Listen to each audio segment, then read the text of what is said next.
So Drew Gowland is responsible for all the entertainment and enrichment on board. Have I got that right? Yep, exactly. What's your official title? Because I've already messed it up. My official title is Senior Lead of Enrichment and Entertainment. All right. So one of the reason I wanted to talk to Drew is that one of the things that's really struck me on board Explora is just how different the entertainment is. So on many of these cruise ships, we go on board and they're always good, right? They're great. Vegas production shows and whatnot. You all have chosen to take a bit of a different approach here. Completely different. But still a full package of entertainment and enrichment. But what we wanted to do, and really what I've spent the last 18 months doing, is designing something that's more flexible, designing something that's more user-friendly in the sense that you can pick what you would like to do at the time that suits you. So rather than being told you must be in this lounge by a cruise director at this time to see this experience and it will last exactly this long and then you must leave the lounge because we're going to do it all again. We've said, no, hang on. We've got these fabulous lounges on board. We've got 4 different entertainment venues rather than one large theatre.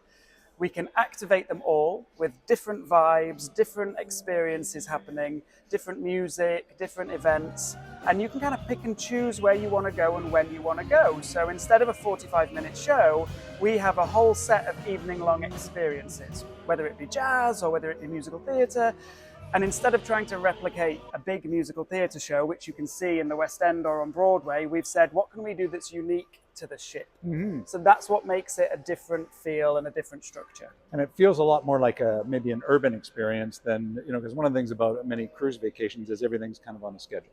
And exactly as you talked about, it's really great to be able to walk out your front door and say, well, what do I feel like tonight? And not have to worry about what time you finish dinner or whether you got time for dessert. And that's been fantastic. Now I want to talk about some of the venues that you have on board. So let's start with the Journeys Lounge, just because it's got a real cool cabaret setup to it. Yes, gorgeous. So the Journeys Lounge is deck 4 forward. Yes. And it's what you would normally associate with a cabaret lounge, but the architects have designed this gorgeous sweeping space with no pillars, nothing getting in the way.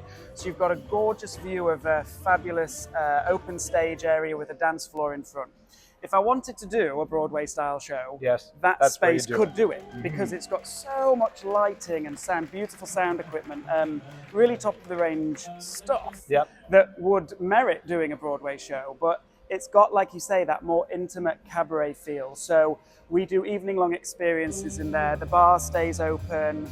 If you want to sit and chat and listen to the music, you can. If you want to sit and watch it as a show, equally, you can find your space and you can do that too. So very flexible. So, and a bit of a contrast, the Explora Lounge, if I got that right, I get the Explora Lounge on deck 11 forward. You've got it, that's it. Geez. I remember it. It's almost like I've been on board for a few days. There you go. Yeah, I mean, it's hard to remember though. It is. If you think, if you're going to go exploring, you need to be able to see where you're going. Yes, and that you can and then you can, because it's what most people would call the observation lounge. But of course, Explora Journeys has its own vocabulary, and it's our Explora Lounge. Beautiful Steinway pianos sitting center and front, fabulous cocktail bar, sweeping ocean views because we're just above the bridge. It lends itself to lazy evenings as the sun goes down, listening to a jazz quartet or a classical pianist, or, as is what's happening right now at this moment, a set of classical songs by one of our sopranos on board. That's beautiful. Yeah. So the lobby bar, so you mentioned Steinways, there's 3 of them on board, and we're going to get to that in just a minute. But lobby bar, where there is another Steinway as well. There is. It's being played right now, and it's just pre-dinner now as we're recording this. So it becomes what I like to think of as a New York cocktail bar. It's really the hub. It feels more like a resort. It does. You know, you go to the lobby bar before you head out into town, or you on here you go to the lobby bar before you go to one of our fabulous restaurants or one of our entertainment lounges.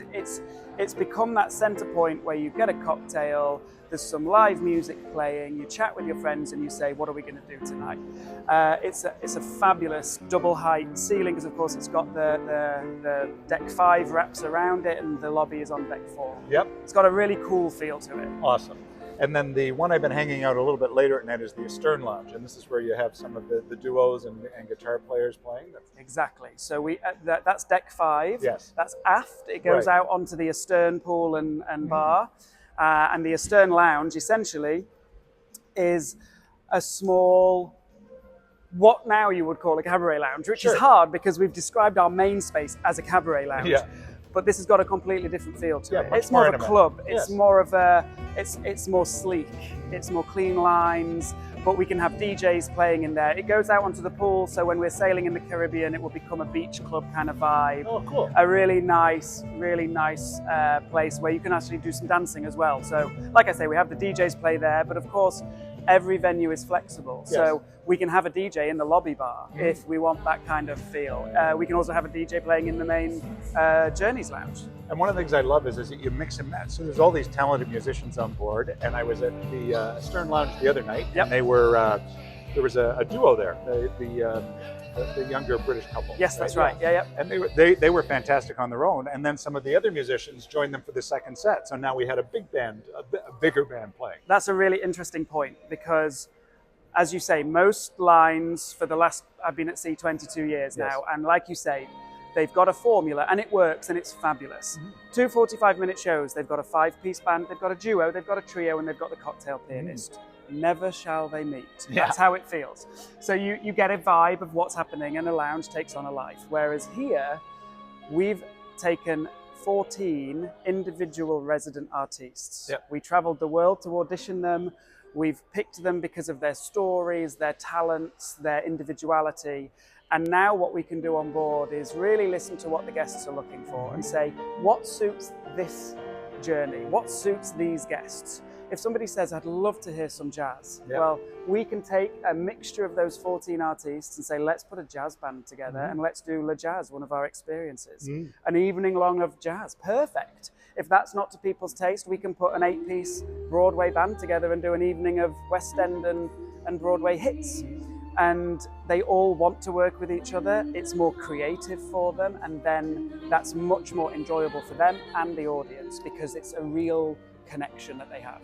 And if you think all sounds a little bit too inside baseball, as a guest, I can tell you, I actually noticed this on board the ship. Oh, you did? Yes, absolutely. The mixing and matching of the Oh, great. of the various artists and how that actually changes the vibe. It's genius, and it's working very, very well. And it's something that guests will notice. Again, this isn't just two industry geeks talking. So I did want to circle back to the Steinway thing, because you've got 3 of these beautiful pianos on board. But there might be some people saying, yeah, okay, well, I know that's a good piano, but what's the big deal with 3 Steinway pianos on board? The big deal is it's not 3 Steinway pianos. The big deal is it's 18 Steinway pianos. Across because 6 we vessels. have committed to having Steinway pianos on each of our 6 vessels that have been committed to being built. And so I reached out to Steinway when I first started this journey because I thought, look, we're a luxury brand. We should be approaching other luxury brands. We're a family brand. We should be looking at other family companies, you know? And Steinway is perhaps one of the most famous in the world. It produces the most beautiful pianos. And so I reached out to them. I said, look, I'm thinking of having Steinway pianos on board, but I'm thinking I want something more than that. I want a story to tell our guests. I want a reason to have the Steinway pianos on board. And myself and the team at Steinway forged a really great relationship. And from that has come a partnership, a unique partnership where we are now able to offer at sea, on board Explora Journeys, all 6 vessels, evenings of Steinway Sons and Explora Journeys present. And then we can bring on Steinway artists, of which there are, I think, just over 2,500 Steinway artists across the world. They can come on board, and we have 5 Steinway artists on board at this point. They can play those pianos, and it's world-class, fantastic entertainment that the guests get to see up close and personal that would usually be reserved for huge concert halls. Right.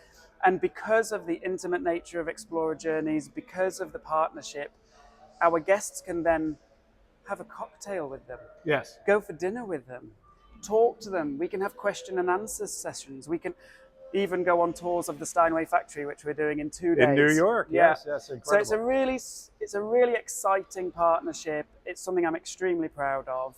These beautiful instruments on this beautiful ship with the best pianist in the world. Well, I got to tell you, it's working. So it's Thank you. what a fantastic experience it's been to be on board Explora One. It's a slight madness, you know. We took a concept that has never been done before. We committed to it. We said we'll do it, and I'm really thrilled because, as you've said, the response from the guests, the intimacy, the excitement, the freshness of it has really been noticed. And so, thank goodness, because there was a big gamble. Yes. But I think as the guests settle into it, they're realizing there's a lot of entertainment and enrichment on here. Yeah, yeah, no kidding. Thanks, Drew. That's fantastic. You're welcome, anytime. If you enjoyed this video, then give us a thumbs up, or better yet, subscribe to our YouTube channel. If you'd like to book a cruise on Explora Journeys, or really any other river, expedition, or small ship ocean cruise line, then we'd love to help you out. Here's our contact information, and it's also included in the notes below. Thanks for watching.